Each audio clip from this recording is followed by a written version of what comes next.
It's time for America Outdoors Radio. The fast-paced hour of outdoors radio ahead is not only awesome, but unlike those other shows, you can actually sleep in for this one. Better still, we've got a special Pacific Northwest edition for you, sponsored by Northwest Sportsman Magazine, Rugged Point Lodge on Vancouver Island, and Northwest Fishing Guides out of our hometown here in Everett. You won't find this version of America Outdoors Radio anywhere else. It's the Pacific Northwest edition of America Outdoors Radio. Brought to you by Fox Sports 1380 KRKO. Oh, we've got a great Pacific Northwest edition for you this week. Jeff Witkowski with Daryl and Dad's Guide Service will be joining us today to talk about winter fishing at North Central Washington's Lake Chelan. At the bottom of the hour, Jeff will tell you about catching lake trout out of this 55-mile-long lake. And at the end of the show, he'll tell you about the fantastic kokanee fishery available there. But before we talk to Jeff, we need to tell you what's hot and what's not in the Pacific Northwest. Fishing around the San Juan Islands was hot last weekend as 2 derbies took place there. Chris Tawes took home $10,000 after winning the Resurrection Derby with a 14.22-pound salmon. He literally crushed the competition, beating out the next competitor by nearly 3 pounds. Rob Ensley, co-host of the Outdoor Line, another great outdoors radio show heard in the greater Seattle region, reports 90 teams fished the Friday Harbor Salmon Classic last weekend. Patrick Walker and Team Tailwalk Charters ended up taking top honors in the Derby with a 14.6-pound blackmouth and received a $15,000 check. At the awards dinner, Derby chairman Jimmy Lawson presented Salmon for Soldiers with a check for $10,000, and by the end of the night, the donation count was up to $13,500. Salmon for Soldiers is an organization that gets soldiers and veterans out on the water in Western Washington for salmon fishing, something that's pretty darn therapeutic. Well done. Creel checks showed anglers had mixed success for blackmouth from December 1st through the 4th, launching out of Port Angeles and Sequim. Success was measured anywhere from 1/2 to 1 fish per angler on average the first 3 days, but December 4th wasn't so good, and what few anglers ventured forth were skunked. Razor clamming? Copalis and Mock Rocks from Ocean Shores to Moke Clips are open this weekend with late afternoon low tides. Unfortunately, high marine acid levels has the southern beaches, Twin Harbors and Long Beach, closed down this week. Heading to the freshwater, a couple of anglers posting on NorthwestFishingReports.com last week had some success for coho. One of these fishermen was fishing the east fork of the Satsip in Grays Harbor, reported multiple strikes and a quick limit of 2 coho twitching jigs. The other angler was fishing at the mouth of the Cascade River. He reported seeing many more fish than previously seen, and he and his father both caught a coho. They were also twitching jigs. On the hunting front, the question remains, are the northern birds coming down? Well, it appears the latest cold front we've experienced may well be bringing in some new birds, and one hunter from Everson, which is close to the border of British Columbia, showed off a nice pile of mallards and widgeon that he harvested last weekend on the Hunting Washington forum. He says there were lots of new birds in the area, and he limited out both Saturday and Sunday. And that's what's hot and what's not this week in the Pacific Northwest. And with that, let's head to this week's national edition of America Outdoors Radio. At Tillamook Country Smoker, for 3 generations, we've made jerky with our hands and our hearts. We cut hardwood from the coastal forest. We blend the spices in every batch, following a family recipe. We feed the fire with real wood and stand watch until it's part of the beef. This is all natural, time-tested perfection in texture and flavor. You can taste the truth in every stick, every bag, and every bite. Tillamook Country Smoker. This is jerky done right.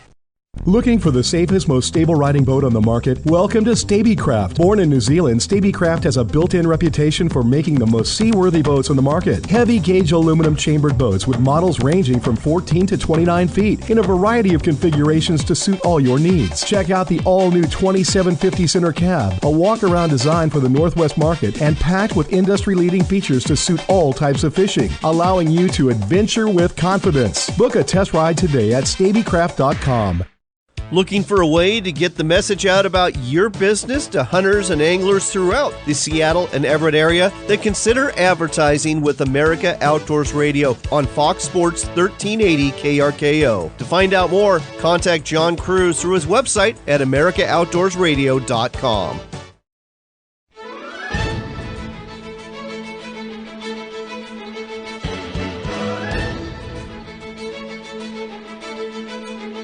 It's time for America Outdoors Radio, the show that covers the outdoor scene across the U.S. of A. and the entire continent. Fishing, hunting, conservation, outdoor recreation, and great destinations. We cover it all every week. It's your country, your outdoors. Let's explore it together with your host, John Cruz. You know, you always want to be sure of your target before you pull the trigger. That's a lesson a Michigan hunter learned after the white-tailed deer he thought he shot turned out to be an elk. The hunter brought the elk to a check station where Department of Natural Resource officers informed him he had made a big mistake, and that mistake is going to be a costly one too. The base fine for killing an elk in Michigan is $5,000, and then there is an additional $500 fine for every point on the elk's rack. Oh, and did I mention this bull was a 6x6? That's what you call an $8,000 mistake. Our thanks to the Outdoor Hub for contributing to this story. If you prefer a good news elk hunting story, I've got one for you from the Outdoor Daily News. A young lady by the name of Hannah Helmer was very sure of her target when she pulled the trigger on a massive bull elk in Nebraska this fall. How big was that bull she dropped? Well, it was officially scored at 430 6/8 and is a new state record for the Cornhusker State. Not only that, but this bull was so big, it also ranks 16th in the all-time world records maintained by the Boone and Crockett Club. Way to go, Hannah. We could go on with elk hunting stories, but I suppose I ought to tell you what's coming up on the show this week. We'll start off in just a couple of minutes by talking to outdoors writer and avid angler Gary Graham, who has a December fishing report from Southern California and Baja, Mexico. After that, and with Christmas firmly in mind, we'll head to Alaska to talk to North Pole resident Dennis Musgraves. Dennis is also an avid angler and outdoors writer who will tell you about the Cabela's Ice Fishing Classic taking place at the Cabela's store in Anchorage this weekend.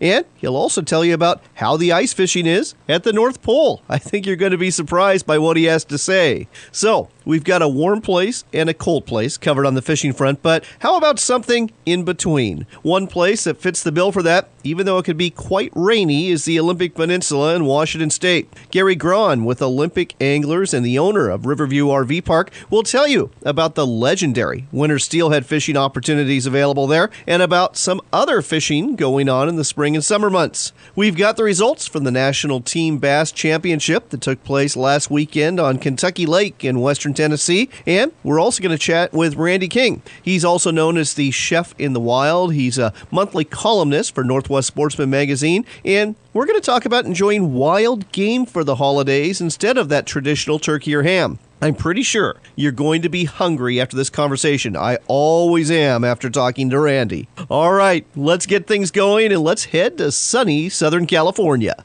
Next on America Outdoors Radio, I don't know about you, but when it gets cold, especially in December, I always think of heading south to Southern California or Mexico where the sun is shining, the weather is warm, and in some cases, the fishing is pretty good. Well, I was wondering about the fishing, so I thought that we ought to call Gary Graham, well-known outdoors writer who covers the fishing scene in Mexico and Baja and Southern California. Gary, welcome back to the show. Thank you. I'm glad to be here. So, Gary, it's December, and you might say the game has changed. Some of the species that were targeted last month and in October, they're not being targeted now. We're changing to other species, and I thought we'd start off with Southern California. What's going on with the fishing scene there, Southern California, San Diego area, and maybe even Los Angeles? Well, right now, basically all of the bluefin tuna, which has been going on all summer, and we're talking fish in very good sizes. Quite a few over 200 right now. The ones you're getting are in the 80 to 150 pound class. However, it is December and it's cooling off in Southern California. Most of the fish have now moved out to the Tanner Bank where it remained warm longer, but it's starting to cool off out there. I know there were a couple boats there yesterday or day before yesterday, had a handful of fish on both boats up to 100 pounds, but it's definitely slowing down. And by all the reviews I got yesterday, I would say that probably with a front coming in right now, it'll probably end sometime in the next week or two. They won't be worth going out there for, but that's much later than normal. That's been an extraordinary fishery. All started in May, and it's gone all the way till now. The billfish, striped marlin here in Southern California was not as good as it has been in the past, but better than it in some years. So it was okay, but not wonderful. So what are anglers targeting now? Are they going after bottom fish instead? Pretty much it's going to be a bottom fish, yellowtail, that there'll be a little bit of bonita and that sort of thing, and calico bass. White sea bass will probably be the next big deal that goes on, and that's the squid nest are starting to appear now. And I know that the boats coming back from Tanner have been stopping at Clemente and Catalina and limiting out on white sea bass up to 60 pounds. So it's been pretty good fishing already for those, and that should go on all through winter. All right, well, let's head south, cross the border into Mexico, and talk about the Pacific Ocean side of Mexico. How's the fishing looking there going north to south? Well, pretty similar all the way down below Cedros. When you get to Cedros, then you get to the Vizcaíno Peninsula. They're still getting some wahoo and a good mix of, they're also getting some really quality grouper. All of those are released, but they are getting some of those up to 100 pounds. An occasional wahoo, like I said, and a few yellowtails still there. But that's starting to roll over now to Magdalena Bay, which was extraordinary this year. It was a very good year. I talked to a number of boat owners yesterday at a lunch I was at, all of which were talking in the hundreds of how many fish they had hooked and released during their 2 or 3 week stays there. So it's pretty extraordinary fishing. That fishing, I know there were a few boats still there, are still there fishing, and they're still doing well. But again,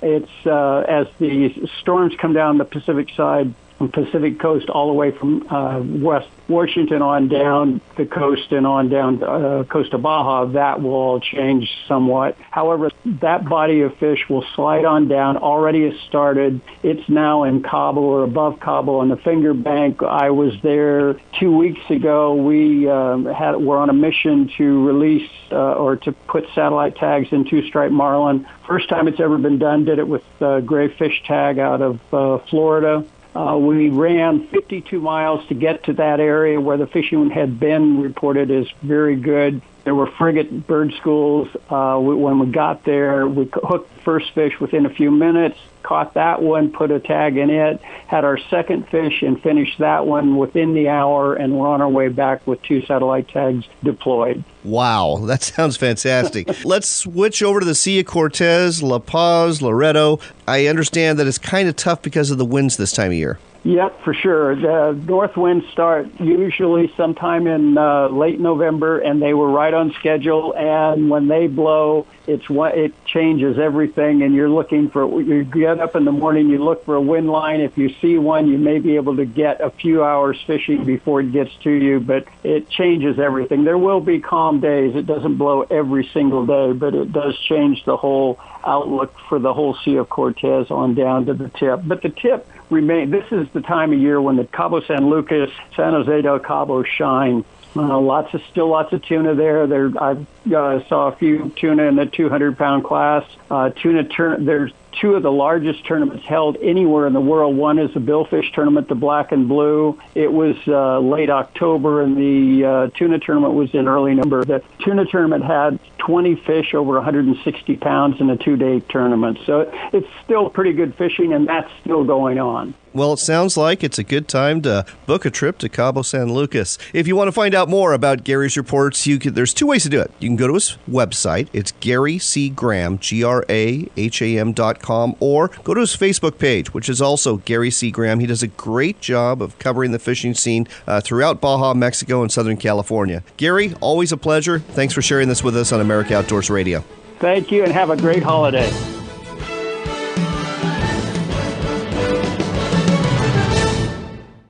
Jim Houston inviting you on a West Coast wilderness vacation to Duncanby Lodge. From the moment you fly right to the dock, you'll notice the Duncanby difference. It's your vacation. Fish on your own or with a guide, catch the bite when you're ready. No set meal times here. Dine off an extensive menu when you want. And this, in a setting just off the entrance to Majestic Rivers Inlet. Come on up this summer and enjoy a few days where time, date, and currency mean absolutely nothing.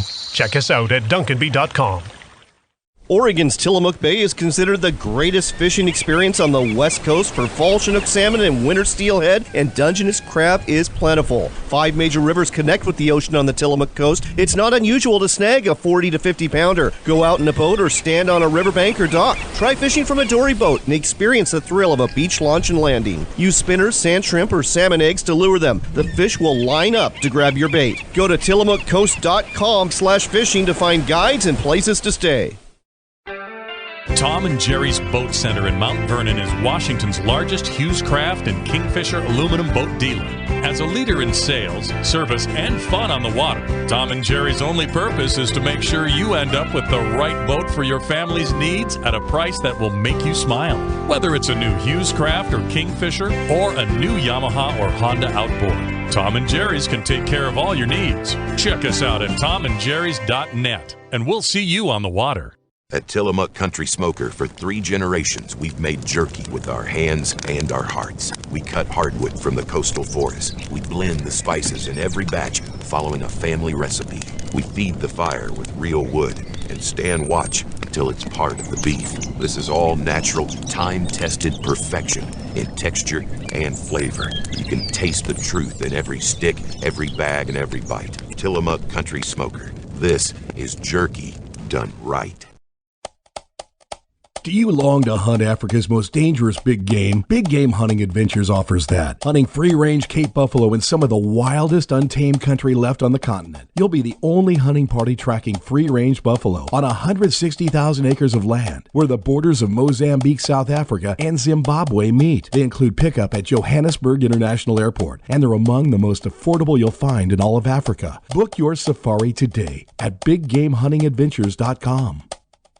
Did you check out this month's edition of Northwest Sportsman Magazine? If you didn't, you're missing out, because it's the best publication out there that covers the fishing and hunting scene, not only in Washington State, but in the entire Northwest. Northwest Sportsman Magazine has got great writers and great content you need to have to be successful. Northwest Sportsman Magazine is the publication for you. Find out more at nwsportsmanmag.com or pick up a copy at a newsstand near you.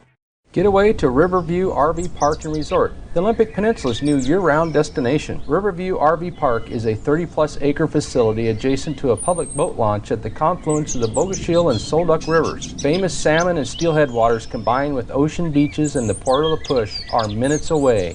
We have large full hookup RV sites, a comfortable furnished cabin, and acres of tent camping, as well as a brand new guest shower and laundry. Find out more at ForksRiverviewRVPark.com. Looking for the safest, most stable riding boat on the market? Welcome to Stabycraft. Born in New Zealand, Stabycraft has a built-in reputation for making the most seaworthy boats on the market. Heavy gauge aluminum chambered boats with models ranging from 14 to 29 feet in a variety of configurations to suit all your needs. Check out the all-new 2750 center cab, a walk-around design for the Northwest market and packed with industry-leading features to suit all types of fishing, allowing you to adventure with confidence. Book a test ride today at Stabycraft.com. Are you an outfitter, sporting goods retailer, boat dealer, or someone else in the outdoors industry? If you are, you know targeted advertising works best, and what would work better than advertising with America Outdoors Radio? Our hour-long show is heard throughout Seattle, Everett, and the East Side every Saturday morning, and your message will be heard there too. Better still, our rates are way more affordable than you think. Want to find out more? Contact me, John Cruz, through my website at AmericaOutdoorsRadio.com. That's America Outdoors Radio, bringing you more business.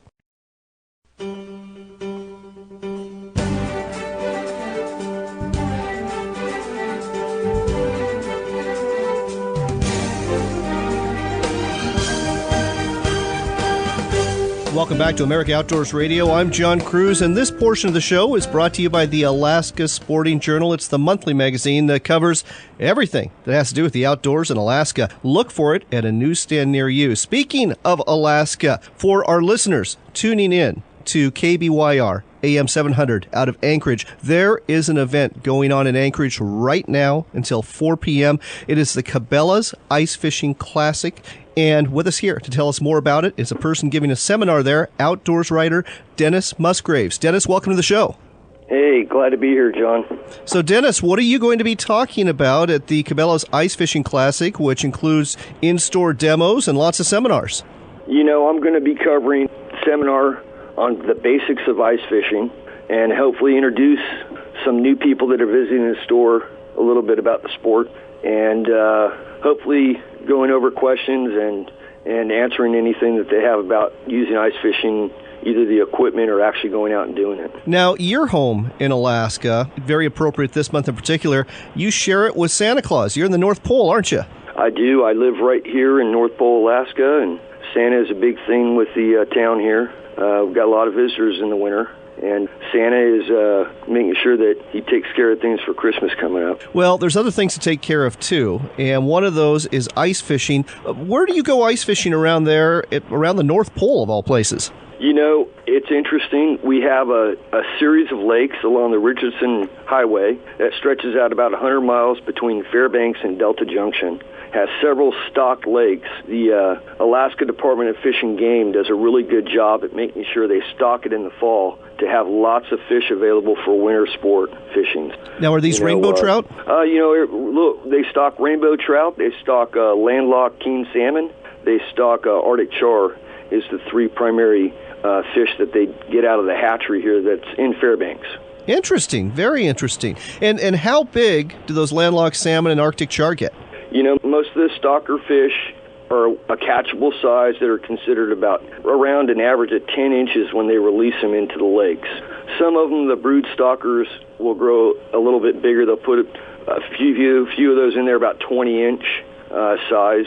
And, you know, some of the lakes, so those stalkers will live for several years and actually grow, you know, to a pretty good, decent length of 15 inches and above. So there's a variety of fish, either old or new, that live in the lakes. They have enough of an environment there to sustain and live through the winters. So now, do people target pike up in your area as well? They do, but, you know, pike is a lot different in the interior region than what it is for the southeast or the south central, because in those areas it's considered invasive. You know, up here in the interior there's actually bag limits, and often there's lakes where you can't even target the pike because they want to make sure that they stay within the ecosystem, you know, of the fish. So they take pretty easily, so, you know, you could fish them out really easily if they're native, like what they are here in the interior. Very interesting. And looking towards Anchorage and some of our listeners there, are there any hot spots where people like to ice fish around there? You know, there are several lakes throughout the Susitna Valley and near Palmer and Wasilla that people will fish, but there's also several lakes right in town that people can fish at that are popular. So they don't need to necessarily leave the city to go ice fishing. They can do it right there at Campbell Lake or several other locations that they have. Let's talk how to. So obviously you're going to need an ice auger. And what else are you going to need to be successful at ice fishing? Well, you know, the first thing that I always say is, you know, you got to have some kind of a fishing rod, and you want to have some kind of a terminal tackle. And then, you know, depending on the elements, how cold it is and such, you know, you might want to get a portable ice shelter, either a hub shelter or a sled shelter. And that's primarily what you need is something to stay warm, stay comfortable, and good clothing. And there's probably some safety things you want to think about, too. Go ahead and go over those.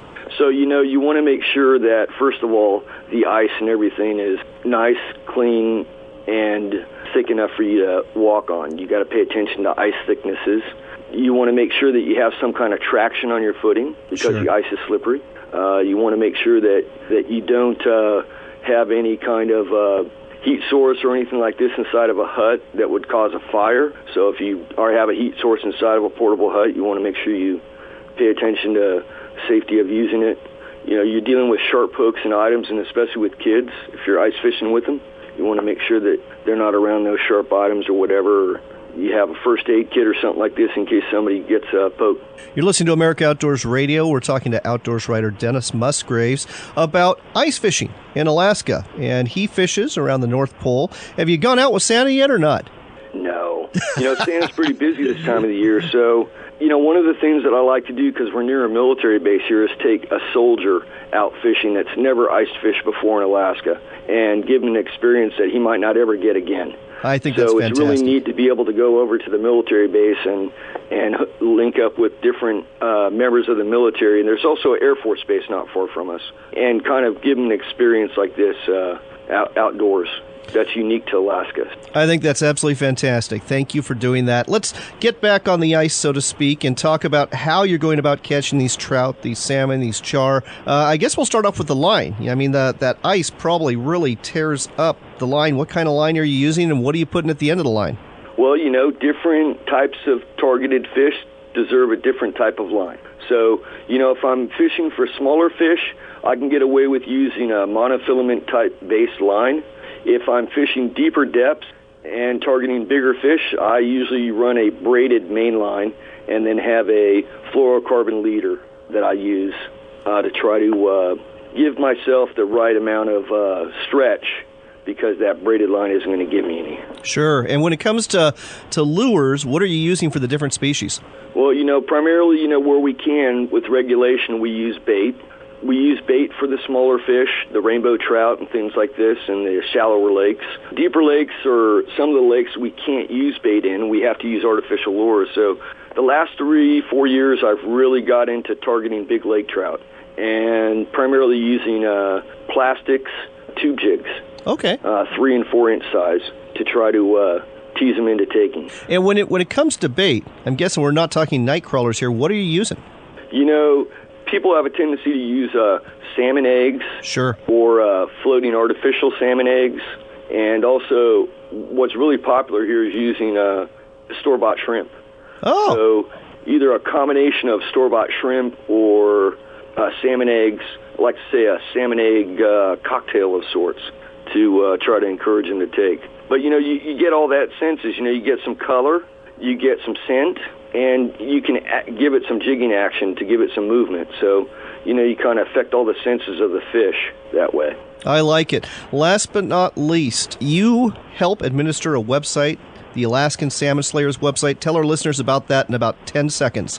So, Alaska Salmon Slayers is a grassrooted website. We're self-guided anglers, and we just want to help and promote sport fishing and encourage other people to do it. Got a lot of fantastic trips and everything that we make, and my friends and I kind of chronicle this on our website. You can also find us on Facebook and Instagram. And that's AlaskanSalmonSlayers.com or Alaskan Salmon Slayers on Facebook or Instagram. We have to go, but folks, if you're listening in Alaska today, especially around Anchorage, head on down to the Cabela's store in Anchorage. Dennis is going to be there, and they are talking about ice fishing from 11 a.m. to 4 p.m. Dennis, thanks for sharing this with us on America Outdoors Radio. Thank you, John.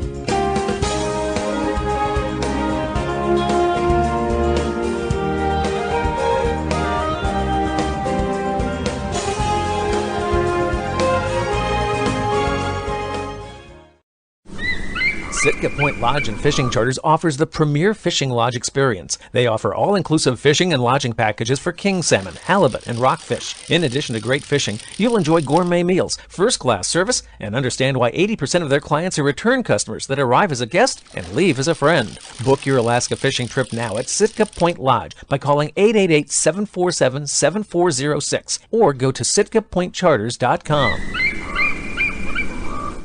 Service is always cheaper than repair. That's a truism from Ken Estes at Cascade Marine Center in Portland, Oregon. Go ahead and drop by and see Cascade Marine for all of the parts, accessories, and honest advice you need to keep your boat and motor running. No one wants to be the guy plugging the boat ramp up because his boat doesn't start. So head down to Cascade Marine Center in Portland or give them a call or check out their website at CascadeMarineCenter.com. It's time for another local shot of the outdoors. It's the Pacific Northwest edition of America Outdoors Radio, and you'll only hear it here on Fox Sports 1380 KRKO. Next up on the Pacific Northwest version of America Outdoors Radio, we're talking to Shelby Ross. He is a guide that does both hunting and fishing, and going to check to see how things are going at Potholes Reservoir in the Columbia Basin. Shelby, good to have you back on the show. John, it's great to be with you. So, Shelby, we'll start off with the duck hunting. It was a really tough November. It was really mild, but we finally got some cold weather. Are those northern birds finally coming in to Potholes Reservoir? Today we had our first dose of snow, and on more than one occasion that causes us trouble, and the birds tend to flock to the corn, and we had nonstop bird flights all morning long, and had a great shoot in the snow. And whether that continues or not tomorrow is a flip of the coin. And really, our November for us was not as terrible as I keep hearing reports of, but it was such a weird trend. We would have new birds every Tuesday or Wednesday, and by the weekend, when most of the people arrive, the birds are way smarter than they were, when they got here Tuesday or Wednesday when they're getting shot at. Right. And our kind of running joke was, one of these weeks we're going to have new birds on Friday, and all of a sudden everybody's going to say, oh, the hunting was phenomenal. So it's been kind of an odd season all the way around, and our water level is super high, and I know a lot of people roll over here, and they've hunted this spot for years and years, and it's underwater. You can't even stand up there, much less put a blind up there. And we're hunting spots that we've never hunted because there just isn't a bunch of real estate there to put a blind on. All right. Well, folks, if you want to go hunting with Shelby, he has taken over the Mardon Duck Taxi. He's now called the Potholes Duck Taxi. And Shelby, I've hunted with him before. He's an excellent guide. He'll get you out in a blind, shoot some ducks, maybe even make you some duck kebabs in the blind. What's the website people can go to? DuckTaxi.com. That's DuckTaxi.com, folks. Thanks, Shelby. Thank you. There's a whole bunch more of the great outdoors coming your way on Fox Sports 1380. Did you check out this month's edition of Northwest Sportsman Magazine? If you didn't, you're missing out, because it's the best publication out there that covers the fishing and hunting scene, not only in Washington State, but in the entire Northwest. Northwest Sportsman Magazine has got great writers and great content you need to have to be successful. Northwest Sportsman Magazine is the publication for you. Find out more at nwsportsmanmag.com or pick up a copy at a newsstand near you.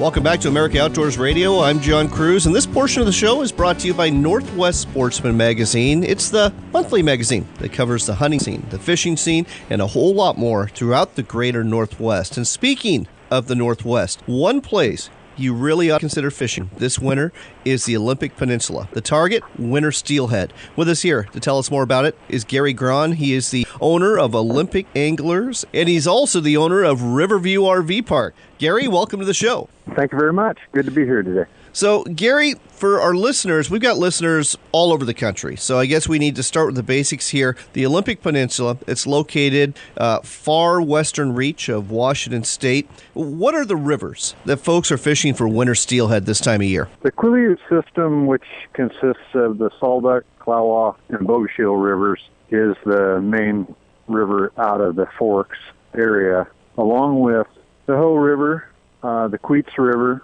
There's some smaller streams also, the Hoko, the Dickey, that are available. So when it comes to fishing for steelhead, the Olympic Peninsula is known for very big steelhead, and we'll get into that in a little bit. But these hatchery steelhead, what's the average size, and why are people so attracted to fishing for them on the peninsula? Well, we have a good return rate typically into the Bogoshiel system, and they're going to run anywhere from 5 to 12 pounds typically. But we have a good return, and people can have a good outing out this way. And what's the limit for hatchery steelhead? The hatchery limit has typically been 3 steelhead per day on hatchery fish. All right. And I know later in the winter, as we get towards February, March timeframe, those wild fish are going to start coming in, and you can't keep those, but they get up, 20-pound fish. I mean, that's really an option, isn't it? Oh, absolutely. We have many fish in the mid to high teens, and those 20-plus pound steelhead are landed every year. This year we will have no retention, but there's a lot of fish going to be in the river, and things should go well. Well, I'll tell you what, catch, photo, and release of one of those bad boys, that would be the memory of a lifetime. Let's talk about how to catch those steelhead out of these Olympic Peninsula rivers. What's the main method folks are doing fishing from drift boats? Well, in this what we've gotten into is a lot of bobber jig fishing. this year for hatchery fish, bait will be allowed during the hatchery portion of the season. Okay. So that's probably one of the bigger methods. Sand shrimp, eggs, other, like I say, jigs, or a lot of worms variations are real popular. Side drifting was typically going to be something that was probably used a little more, going to be using more yarnies and beads, probably in that same side drifting configuration. So those are some of the most popular. There still are some guys, and quite a few, that are still running some offerings behind divers and jet planers like that. And there's still the pulling of plugs behind the drift boat is still going to be, because it's going to be allowed for single barbless, still going to be an allowed way to fish. So it's probably going to regain a little popularity. So lots of different ways to tangle into those winter steelhead. What about bank anglers? Are they basically plunking bait, or what are they doing to get fish? Yeah, typically, well, actually, there's actually quite a bit where they're using bait, spin glows, the typical, but a lot are now running a plug down their line, or just running a plug on a plunking outfit. So that has kind of come into play and gotten to be a big, and using of the side planers also. That's really interesting. I never heard of bank anglers doing that before, but hey, if it works, I guess that's okay. So that's talking about the winter here. Let's talk about the other seasons of angling, though, on the Olympic Peninsula, because, yes, winter steelhead is what the peninsula is most well known for, but when we get into spring and into summer, there's opportunities as well, and one of them, you're not far from La Push, which is a small little port, but it offers some really good fishing, doesn't it? Oh, some great ocean fishing. Our deepwater lingcod and halibut will compete with anywhere, including Alaska. There's our lingcod, especially deep water, has been a great fishery, and that starts in March. Around March 16th is normally the opening area for that. And that runs right up into our halibut seasons, which are going to open the first week in May this year. So we have a lot of opportunity building right up to our salmon season. And we need to talk about the salmon season, too, because come summer, again, La Push doesn't get a lot of press, but it does offer some really good opportunities for salmon as well, doesn't it? Oh, absolutely. And some of that is especially it just doesn't have the amount of pressure at the launches typically, especially during the salmon season, and is a quiet port where easy in and out of. There's a lot of sometimes apprehension just because of the amount of lack of knowledge of the port, but it's a very good summertime port especially. And whenever people come here, they kind of want it to be their secret once they get fishing out of La Push. So there's a lot of opportunity, king salmon, and we'll have, this will be a humpy year, odd years coming in. So a lot of things to look forward to. You're listening to America Outdoors Radio. We're talking to Gary Grahn with Olympic Anglers about fishing on the Olympic Peninsula in Washington State. And if folks are going to come fishing with you, whether they do it unguided or guide it through Olympic Anglers, they're going to need a place to stay. And fortunately, you happen to own an RV park, Riverview RV Park. Tell our listeners about not only the RV park, but where you're located and the fishing you can do out your back door. Yes, we have a 30-acre complex with over 1,200 feet of riverfront on the Bogoshiel River. We're right at the confluence of the Salduck and Bogoshiel Rivers, so people are able to stay at the RV park facility. We have over 30 full hookups, included with 30 and 50 amp water and sewer, included with a large variety of camping that's some with extra covered enclosures and a lot of options there. So we also have just finished a brand new shower and laundry facility that's available at the park, and so it's a spot to set up a camp and enjoy all there is to offer right in the immediate area. And being just minutes from La Push and the ocean beaches, I think that it's a good offering for people headed to the Olympic Peninsula. Oh, it sounds like a great offering. And are there any runs or holes that are right at the RV park? Oh, absolutely. Absolutely. Right at the confluence of the Salduck and the Bogoshiel. So when a person's either fishing the lower stretches of the Salduck or the Bogoshiel, the line decker launch is right adjacent, right on the bottom of the RV park property. So There's camping right there, and anybody that's drifting the river in the lower end is typically ending up right at our park. Well, it sounds like a great place to be. Folks, if you want to find out more about fishing for steelhead this winter or early spring in the Olympic Peninsula, or fishing for lingcod and halibut and salmon as spring turns to summer, go to OlympicAnglers.com. That's OlympicAnglers.com. That's the website to go to. And go ahead and plan a fishing vacation in a very beautiful spot of the United States of America. You won't regret it. Gary, thanks for telling us all about this on America Outdoors Radio. Thank you very much, John. You have a great day. You know, steelhead fishing and other fishing, great things to do in the Olympic Peninsula. And forgot to mention, there's a tackle shop at the RV park, too. We forgot to get that in the interview. But something else I want to talk to you about that's on the Olympic Peninsula is Olympic National Park. If you're going to go to the peninsula for some fishing, take some time to check out some of the park because it's fantastic. Whether you're at the lodge at Lake Quinault and looking at that beautiful lake there, or whether you're at the southern beaches, which are just gorgeous and unspoiled, or whether you're at Solduck Hot Springs, which is a lot of fun, or maybe you're going to do some hiking, or maybe you're going to even climb a mountain there during the summer. Lots to see and do. Olympic National Park, truly one of our most beautiful national parks, towering trees, rainforest environment. There's even rafting available too on the Hoh River. Make sure you take some time to check out this national treasure. Don't go away. We've got a lot more coming up on America Outdoors Radio, to include fishing news, conservation news, and a conversation with Randy King, also known as the Chef in the Wild, about preparing some delicious wild game dishes for Christmas.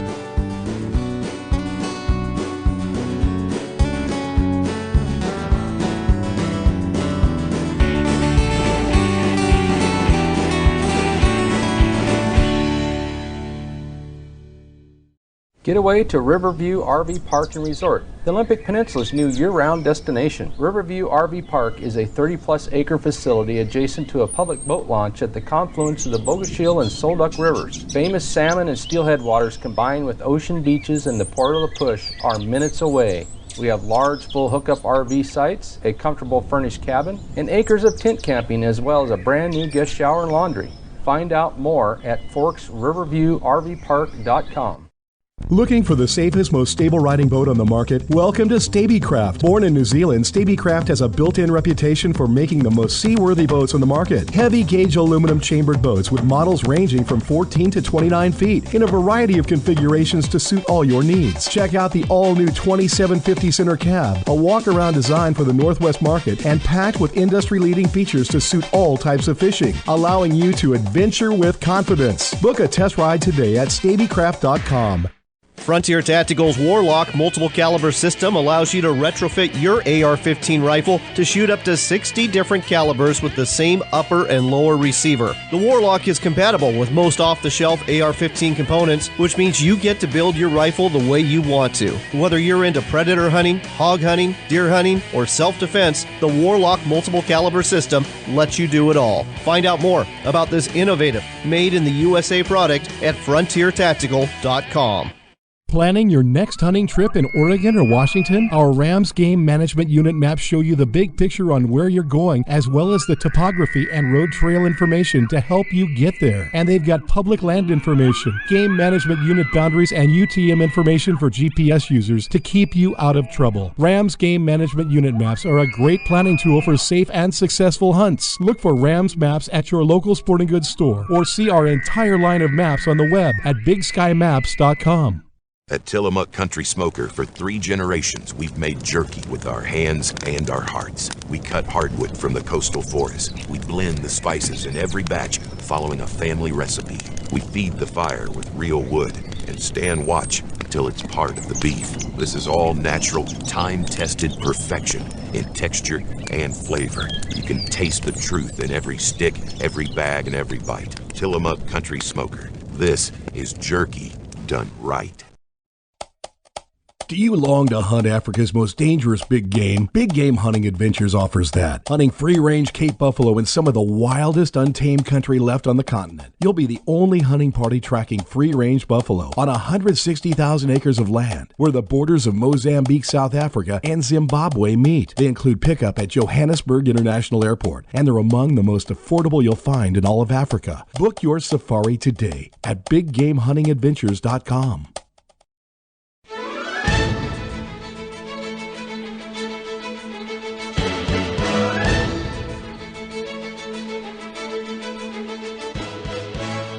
Welcome back to the show. I'm John Cruz. You're listening to America Outdoors Radio, and this portion of the show is brought to you by the American Shooting Journal. It is the monthly magazine that covers the scene when it comes to the shooting sports, when it comes to firearms, when it comes to tactical, when it comes to plinking. It covers it all. Again, it's the American Shooting Journal. Look for it at a newsstand near you. Little fishing news for you here. We can tell you who won last week's Toyota Bonus Bucks Bassmaster Team Championship. Took place at Kentucky Lake in northwestern Tennessee, and I can tell you it was a very unlikely pair indeed who snagged first place. The team, John Gardner and Ty Faber, they hail from Colorado, a state known more for trout fishing than bass fishing. When the pair got to Kentucky Lake for a practice session, they did not have their hopes up. Between the two of them, they caught one fish on their practice day. Things turned around, though, on day one of the two-day tournament, when the two brought in 4 fish weighing 22 pounds. Day 2 was a good one as well, with the two bringing in 4 bass weighing nearly 16 pounds. On top of that, the Colorado team also reeled in the biggest bass of the tournament, a 7-pound, 7-ounce beauty. In the end, their 37-pound, 10-ounce, 2-day catch edged out the Missouri team by 3 ounces. And what did those 3 ounces get them? Well, they got a $500 check for catching the biggest bass, and they also got a brand new, fully rigged Nitro Z30 bass boat worth $42,000. I bet that will turn some heads back in their home state. Speaking of victories, Wyoming sportsmen are commending a state government decision to reject a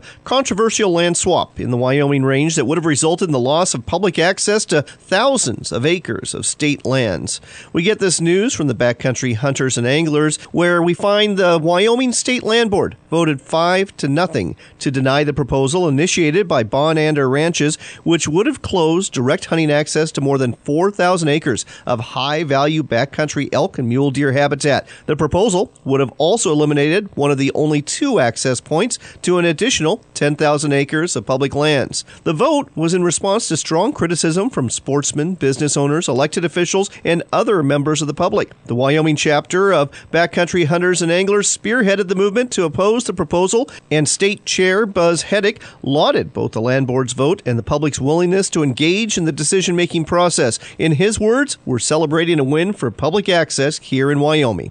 Next on America Outdoors Radio, it is the holiday season, and that means we need to talk about food. And one way to have a very memorable Christmas is to have wild game for Christmas. If you're thinking of doing that, you might want to think about some recipes or ways to prepare it. And so, with that in mind, we have contacted Randy King. He's known as Chef in the Wild. He writes a monthly column for Northwest Sportsman magazine. He's also a book author with a book with the same title, Chef in the Wild. Randy, welcome to the show.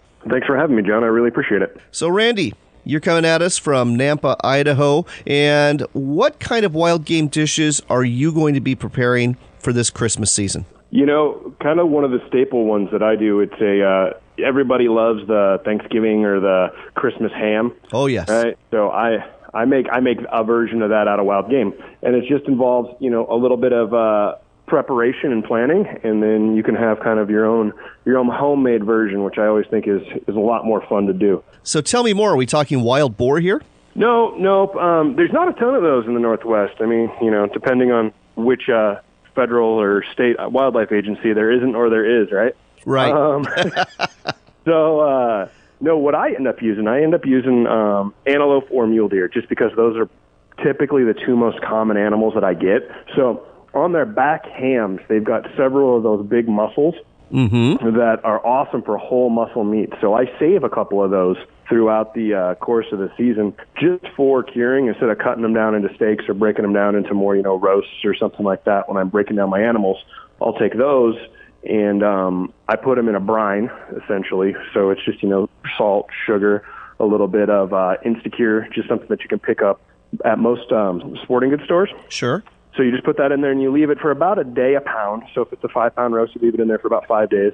Then you can take it out and smoke it, or you can take it out and just cook it off in the oven. But when you're done, depending on the recipe, you can have a maple ham, you can have a pineapple seasoned ham, you can have black pepper ham, a juniper ham. You can do all sorts of cool variations on it. There's lots of recipes for it. I've got one on my website. I know Hank Shaw has several on his website, honestfood.net. Yeah, it's a really cool way to do wild game for the holiday season that gets you that kind of that familiar flavor of a ham, but uses that wild game. Wow, that sounds fantastic. Who would have thunk antelope or mule deer basically prepared as ham? That's a great idea. When it comes to the holidays, I always think of birds as well, and I'm not just talking turkey here.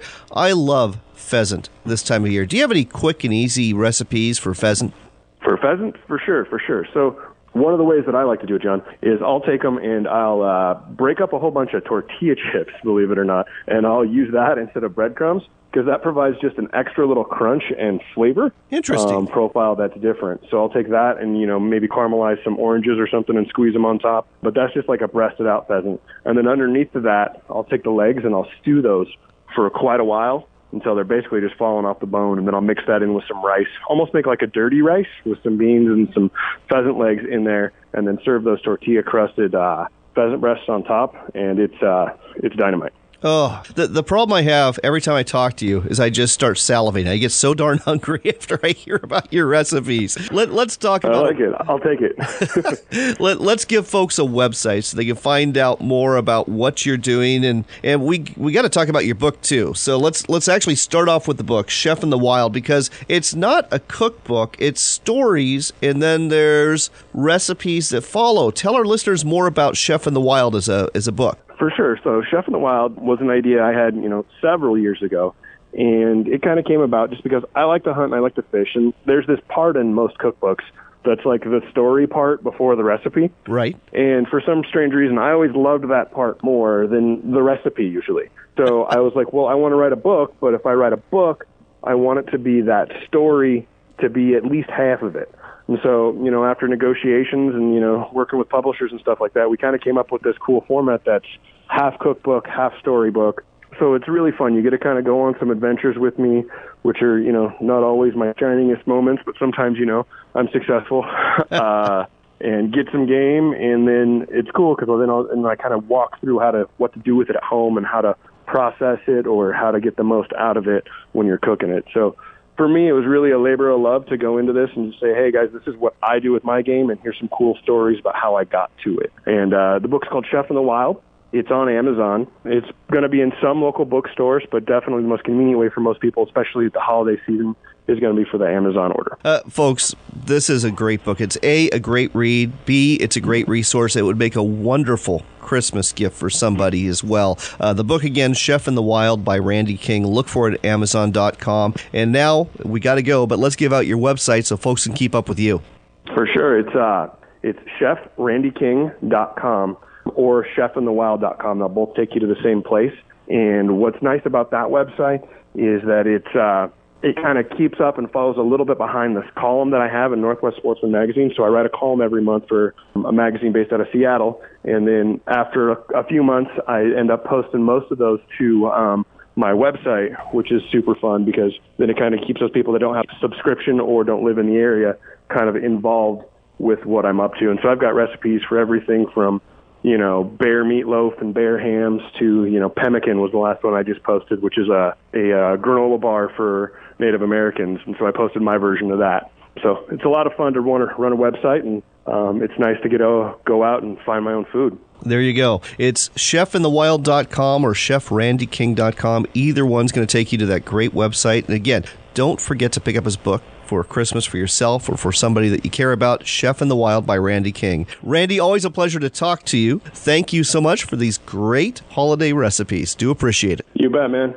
I hope you enjoyed this week's edition of America Outdoors Radio. If you get a chance, go to our website. You'll find it at americaoutdoorsradio.com. We've got podcasts there of recent shows and information about what's coming up next. We've got a Facebook page, too, America Outdoors Radio, and I've got a really good reason for you to go there. we are giving away a pair of Leupold binoculars as soon as we get to 1,100 likes. So like our Facebook page at America Outdoors Radio, and then go to the post where we've got those binos and tell us what state you're from. That's all you have to do to enter. Once we get to 1,100 likes, somebody who likes that page and tells us what state they're from is going to win that quality pair of binoculars from Leupold. We hope you'll support our sponsors, the publishers of 4 wonderful monthly outdoor magazines: California Sportsman, Northwest Sportsman, the Alaska Sporting Journal, and of course the American Shooting Journal. Oh, yes, and if you find yourself surfing the net, or maybe you're at work and you want a little background music or background radio, go to WRVO Radio, the website, RenoViolaOutdoors.com. You'll hear this show there, along with our sister show, Northwestern Outdoors Radio, and about 30 other outdoor shows too. The website, RenoViolaOutdoors.com. It's time to go, but I hope God blesses you greatly during this Christmas season. I also hope that you get outside between now and then for some hunting or fishing. It is a busy time of year, but there is a lot of opportunity. Remember, it's your country and your outdoors.